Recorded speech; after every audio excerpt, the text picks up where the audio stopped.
Hi everyone, well here we are, the long-awaited premiere of a new Star Wars TV series called Andor, the timeline of which describes the birth of the rebellion after the Revenge of the Sith has come at last. We cannot say it is an anticipated project by many people, however it is much more fascinating than you think, and its budget even surpasses the Kenobis. Today, 3 episodes have been released already due to its prolonged jumping premiere date, and in this video we will break down the first and the second episodes, where the review of the third one will be awaiting you tomorrow. Maybe it's already aired if you're watching us after being a little bit late. Nevertheless, check our description, checkpoints above, and the news on the channel. So how exactly is such an ambitious project such as Andor has greeted us? As I mentioned, Andor is a logical continuation of the Rogue One spin-off. Same crew, same screenwriter, same style.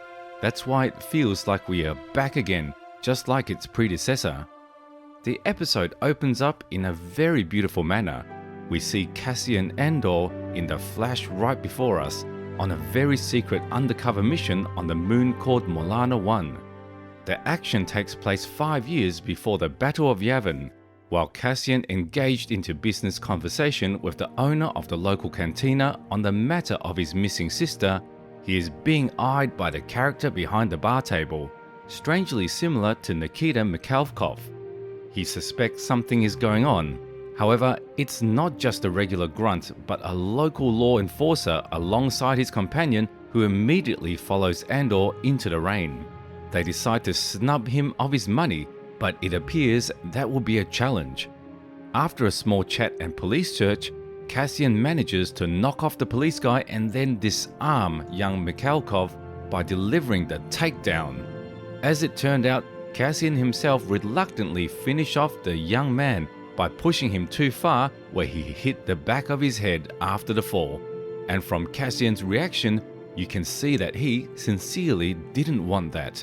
But then, despite the pleas for mercy by Mikhalkov, he finishes him off by a blaster shot in the forehead in cold blood. That's how ruthless he is, and that tells us a lot of his character. During the opening scenes of Rogue One, he also calmly slammed the informant guy as soon as he panicked. Realizing that he was completely screwed, Cassian escapes from Molana on his biz ship and goes home, to a planet Ferrix, where we are introduced to his personal droid. And by the way, I was just so amused by the moment when a local dog urinated on him. As the droid makes its way through a huge scrapyard to its owner, I noticed a resemblance and a good Easter egg to the cartoon WALL-E. A very similar style, huge piles of garbage from which buildings are raised and a small droid collector. All this time, Cassian was quietly dozing in his ship, which, by the way, is very similar to the transports from the Jedi Academy game, only in a slightly reduced version. Remarkably, the droid is able to communicate via programmed sound, unlike the same R2 that can only squeak and beep. Cassian slumbers for a reason, because as soon as the droid calls him by the soft abbreviated nickname Cass, he is immediately transferred to his childhood memories, where he lived quietly and peacefully in a ruined hut with his family on the planet Canary. The standard story, a poor boy from a poor tribe who is trying to achieve something more in the galaxy. Though unlike all famously known Luke and Rey there, he is a simple thief, not a Force user.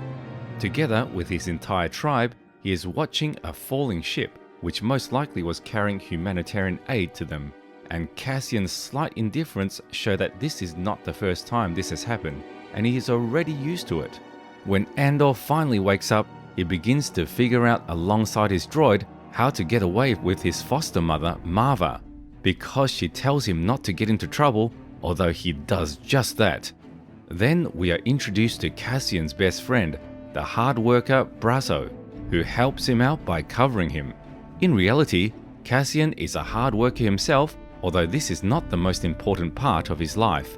But this is only an introduction. Then the atmosphere heats up. As it turns out, the policemen who Cassian had slayed were members of the corporate security organization, a police force of some sort working for the Empire by investigating petty crimes. Here we are introduced to a new hero, Deputy Inspector Khan, an ambitious serviceman who wants to conscientiously fulfill his duties. And you know what's most interesting? There are a ton of lies.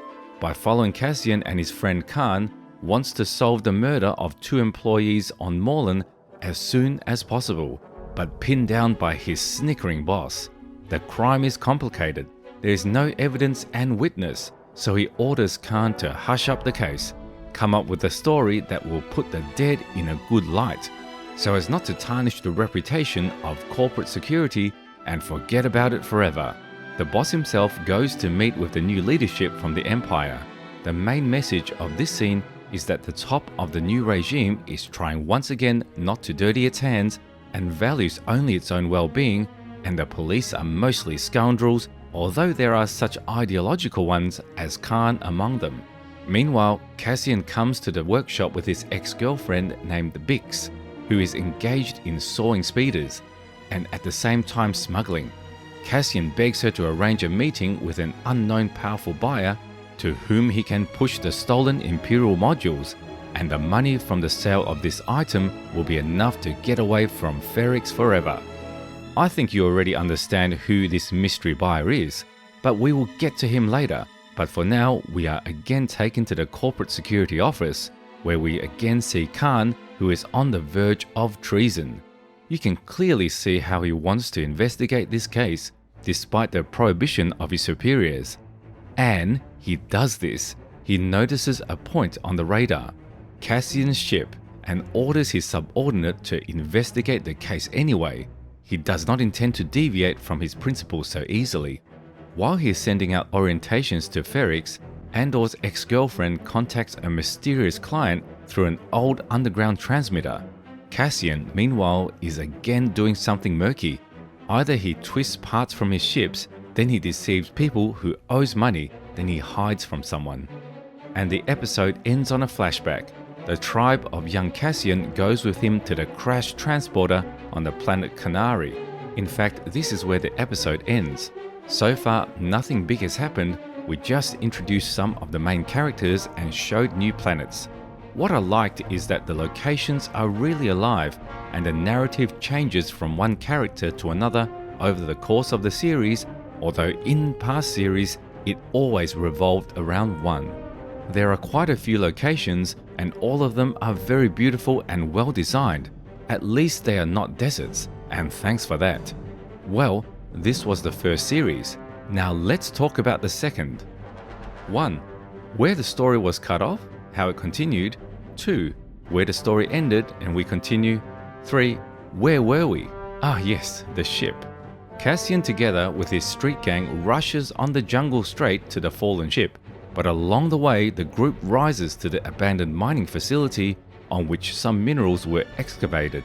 And you know, I'm more than confident that the resource plant has been mined here for the construction of the Death Star. Otherwise, and it cannot be. In addition, earlier the screenwriter of the series, Tony Gilroy, stated that the episodes will pay special attention to the infamous battle station in the following series. Here, we can see the background of the construction. And from that moment, Cassian falls into serious problems. His details were placed on Ferrix, and the new guy Bix was noticeably interested by it. Moreover, following this we are being acquainted with Marva, the receiving foster mother of Cassian, who sheltered him and covered him all these years. Meanwhile, Andor's identity is revealed, which upsets Marva, of course. Upon learning this, however, a meeting with a mysterious buyer of a stolen module should be held very soon. After a short conversation, Bix goes to her boyfriend, where we witness the first explicit scene in Star Wars in the last 5 years. Well, frankly, 20% explicit.